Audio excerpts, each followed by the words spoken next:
Welcome to the Good Morning from the Chicken Coop podcast with Kim Johnson, your creative strategist and master mindset coach.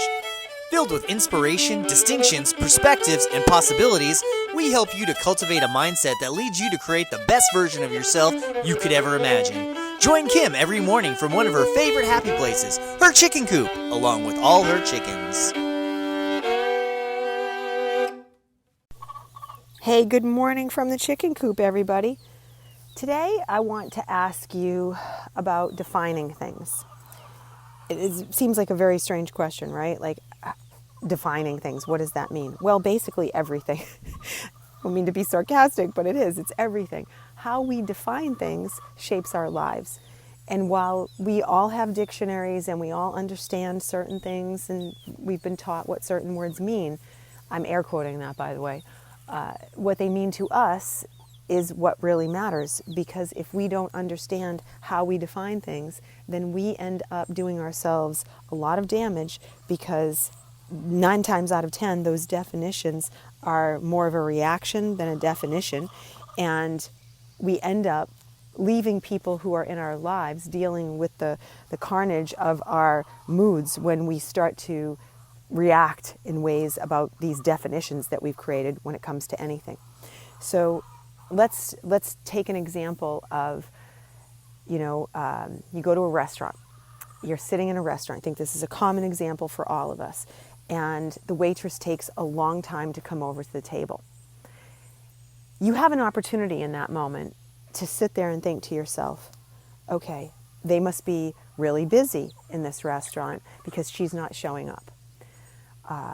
You could also make it mean she has no idea what she's doing. She's a terrible waitress. Why is she not showing up at the table?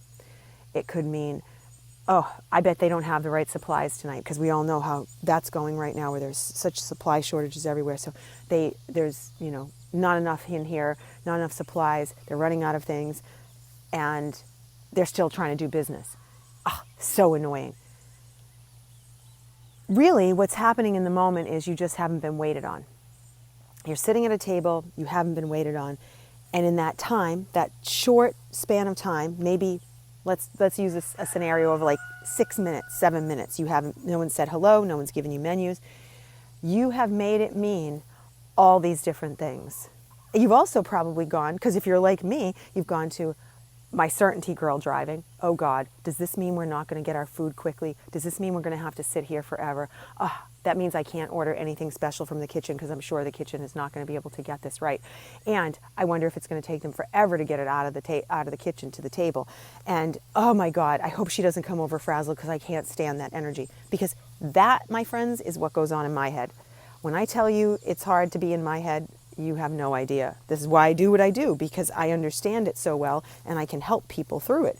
And that amount of ridiculousness that I just described to you is really what goes on in my head. I'm not even joking. My husband will attest to it. Yes. And I sometimes say it all out loud to him, and then he's like, oh my God, what goes on in your head?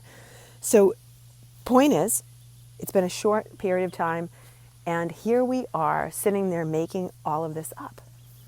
And before you know it, the person comes over to the table, and we have a whole story in our head about what that little span of time has actually meant.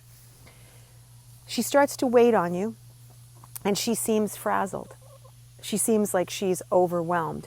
Maybe they opened and they don't have enough workers, but everybody's trying to regain their business, get back on track, and they're doing the best they can with what they have. But you have also now started to pick up on her energy and said, oh my God, no, I don't want this. This is not good for me. This isn't going to be great. And this is something that is going to impede your whole evening now, because you're focused on this rather than just letting it go. Now, the scenario I'm talking about is a scenario that happens to us here, where we live, at a pizza place. And I wanted to use a real scenario and what happens to me and my family, because I think it's so important to know that even me, doing what I do, I have these moments. And I have a particular, when I'm telling you the story, it's real. There's a waitress that whenever she comes to the table, I pick up on her energy right away, and I'm like, oh God. And it's come to the point now where I want to find a new pizza place. And my husband really likes the pizza at this place. And I'm just like, oh, please, not her. Anybody but her. Here's the truth. I can go in there and I can have pizza and I can let it all go. And I can change what it means to me. I can change what it means to me. If I do it before I go, and if I choose to say, okay, this is not a big deal. Why am I uptight about this? What is the reason that this has such a hold on me? But if he just says to me out of the blue, hey, you want to go grab pizza?